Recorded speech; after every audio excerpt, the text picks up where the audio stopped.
Hi guys, welcome to universe tarot. आज हम कर रहे हैं अगस्त 23 से 29 की general love reading. Okay, for your sign. आप इस रीडिंग को sun sign, moon sign, ascendant sign या वीनस साइन के हिसाब से देख सकते हैं।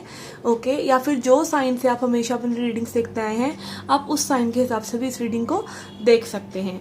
ओके, सो हम चेक करेंगे रिलेशनशिप की एनर्जीज, आपके पर्सन की एनर्जीज, आपकी current energies and what can be the expected outcome. Okay, तो ये इस वीक की रीडिंग है। अगेन, जो चीज़ आपको रेजोनेट हो रही है वो उसको लीजिए और बाकी चीज़ों को जाने दीजिए। अगर आप सितंबर की रीडिंग देखना चाहते हैं तो सितंबर की रीडिंग भी ऑलरेडी चैनल पे अपलोडेड है और उसका लिंक भी डिस्क्रिप्शन बॉक्स में मौजूद है। अगर आप उसे देखना चाहते हैं तो देख सकते हैं कि आगे सितंबर में क्या क्या सरप्राइजेस आपके लिए आ रहे हैं। ओके, जनरल लाइफ के लिए भी और लव लाइफ के लिए भी। ओके, सो स्टार्ट करते हैं आपकी आज की reading. Hi Scorpios, let's see what are the messages for you. We have Page of Cups and Magician for your relationship energy. Okay, यहाँ पे कोई ऑफर करना चाह रहा है, ऑफर को मैनिफेस्ट कर रहा है कि सामने से ऑफर आ जाए या फिर अगेन देना चाह रहा है। कुछ ना कुछ यहाँ पे प्यार दिखाने जैसा, एक्सप्रेस करने जैसा है इस पर्सन के मन में या आपके मन में, या आप एक्सपेक्ट कर रहे हैं इस पर्सन से और आप अगेन काफ़ी ज़्यादा थॉट्स में है या ये पर्सन। ओके, देखते हैं किसकी एनर्जीज हैं। Okay, let's see your person's energy. We have sun and hanged man. Okay, तो this person knows you are their happiness. आपको वो एक हैप्पीनेस की तरह देखते हैं, आपको मानते हैं कि like you make them happy, आप उनकी लाइफ का ट्रेजर हैं। बट अगेन सेम टाइम पे पर्सन स्टक भी हैं। This person is stuck, maybe stuck on you, maybe stuck on this situation और स्टक समवेयर एल्स। कुछ ना कुछ स्टकीनेस जैसा है। और again this person is stuck, but इन पर्सन को काफ़ी ज़्यादा इनका पर्सपेक्टिव चेंज हो रहा है आपके लिए, ये सिचुएशन के लिए। एंड मे बी अगेन यही इनकी एनर्जी आ रही है कि ये जो है ऑफ़र देने की सोच रहे हैं या मैनिफेस्ट इन द सेंस कि अपने दिमाग में इनके ये थॉट्स हैं कि आपकी तरफ आगे बढ़ें। ओके, नहीं बढ़ रहे हैं तो इनके लिए डिफ़िकल्टीज बढ़ती चली जा रही हैं, इस तरीके से लग रहा है मुझे। Let's see your energy in the connection. We have 7 of Swords and Ace of Swords. Okay, आप कहीं ना कहीं कुछ ना कुछ अपने आप से छुपा रहे हैं या फिर आप पास्ट की कोई बात को लेके बैठे हैं। कुछ ना कुछ आपके मन में कुछ कड़वाहट है, कुछ नेगेटिविटी है, आपको थोड़ी सी उसको क्लियर करने की में भी ज़रूरत है। आप उसे क्लियर कर रहे हैं, इसीलिए ये चेंजेस इस पर्सन में आ रहे हैं।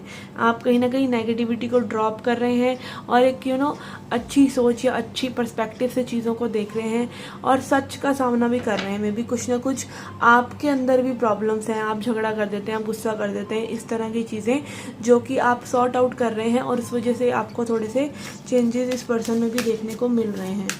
Okay, let's see what can be the outcome. We have 4 of Pentacles and Knight of Cups। Yes, यहाँ पे लेटिंग गो जैसी सिचुएशन नहीं है कि कोई लेट गो करना चाह रहा है आपको। This person don't want to let you go. Okay, यहाँ पे अगेन ऑफर की वाइब्रेशन है कि आप लोग की कनेक्शन आगे बढ़ सकता है। ठीक है, यहाँ पे आई फील कि कोई लेट गो नहीं कर रहा है। मे बी स्ट्रांगली किसी ने एनर्जी को बहुत ज़्यादा स्ट्रांगली कर रखा है, किसी चीज़ पे अड़े हुए हैं। सुई जिस तरह से अड़ जाती है ना, या इस पर्सन की अगेन, क्योंकि हैंडमैन इनकी एनर्जी में आ रहा है। और this can be your energy also कि आप बहुत ज़्यादा मे बी डिमांड कर रहे हैं कि ये पर्सन ही पहले बात करें। इस तरह की कुछ चीज़ें हो सकती हैं कि किसी ना किसी चीज़ पे कोई ना कोई स्टक है। ओके, तो अगेन मुझे यहाँ पे ऐसा लग रहा है कि आप लेट गो नहीं करना चाह रहे हैं इस विचार को। मे बी कि ये पर्सन आपको ऑफर करें, ये पर्सन आपके पास आए, और मे बी आप पहल नहीं कर रहे हैं बिकॉज 7 of Swords आपकी स्प्रेड में आया है। Okay, let's see what else we have. We have to be fair. Yes, चीज़ों को फेयरली करना बहुत ज़रूरी है। Again equal give and take कर रहा है। तो मे बी आप अगर थोड़ा सा ऐसा लग रहा है ना आपको कि भाई अब इनकी बारी है, वो उनकी बारी है, तो ऐसा नाप तोल जो है लव में नहीं होता, ठीक है। एंड कहीं ना कहीं फिर ये चीज़ें बहुत ज़्यादा नापी तोली नहीं जाती। And to be fair is like कि सिर्फ आप ही कर रहे हैं तो आपको थोड़ा सा होल्ड करना चाहिए, and which you are maybe doing, ठीक है। तो अगेन क्या फेयर है, क्या सही गलत जो भी है वो आपकी सिचुएशन के ऊपर निर्भर करता है। तो बी माइंडफुल कि आप क्या कर रहे हैं, okay. And then we have fork in the road. कुछ ना कुछ और समस्याएं भी हैं मे बी आपके कनेक्शन में, ठीक है। जब भी आप आगे बढ़ते हैं कुछ और समस्या आ जाती है, जब भी आप आगे बढ़ते हैं कुछ और समस्या आ जाती है, ठीक है। इधर जाएं या उधर जाएं, कुछ लोग हो सकते हैं, ठीक है, या फिर चॉइसेस, अगेन चॉइसेस जैसी एनर्जी मुझे नज़र आ रही है कि यहाँ पे 2 लोग हो सकते हैं। तो कुछ ना कुछ कन्फ्यूज़न है, चॉइसेस से रिलेटेड भी चीज़ें हैं जो कि आपको स्टक रखे हुए हैं, okay. And then we have yang. Yes, यहाँ पे मैस्कुलिन एनर्जी बहुत स्ट्रॉन्ग है या फिर होनी चाहिए, जो कि लाइक डिसर्नमेंट से चीज़ों को देख सके, ठीक है। Again 4 of pentacles is like कि आप स्टक हैं, आप ओवर थिंकिंग या ओवर नर्चरिंग काइंड ऑफ कर रहे हैं, या आप अपने दिमाग में एक स्केनेरियोज बना रहे हैं चीज़ों का, बट रियल में चीज़ें कुछ और हैं। और आपको थोड़ा सा एक्शन, जब चीज़ें दिखें, फिजिकल फॉर्म में दिखें, तब आप उन चीज़ों पे यकीन करें, या आप थोड़ा सा तब एक्शन लें, या कुछ एक्शन जैसा भी हो, सिर्फ इमेजिनरी चीज़ें ना हो, okay.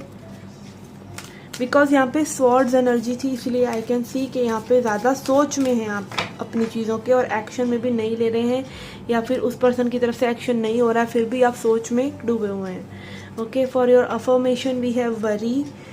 I am learning that worry doesn't change an outcome. As I said कि आप जो है किसी ना किसी चीज़ पे स्टक है, मे बी आउटकम पे, ठीक है। Again stuck on this knight of cups.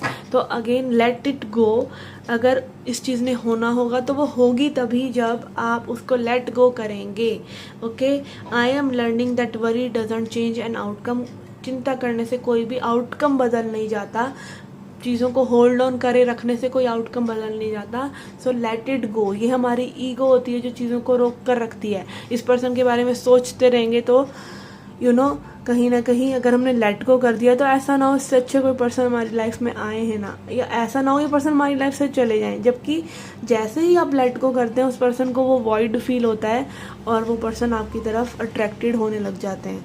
हमेशा ऐसा होता है, हमेशा, कि जिस पर्सन को आप लाइक कर रहे हो बहुत ज़्यादा और उससे आप अपनी अटेंशन हटा लेते हैं, तो वो पर्सन कहीं ना कहीं आपको ढूंढते हुए, चाहे जस्ट थोड़ा सा ही कोई कॉन्वर्सेशन करें, बट आ जाते हैं, ठीक है। या फिर उनकी एनर्जी से ऐसा लगने लग जाता है। So this is the way it is कि आप आउटकम से डिटैच रहें, okay. So this was the reading for you guys. I hope you liked it. Do hit the like button, subscribe the channel. Do come back for more. Till then, take care. Love and light.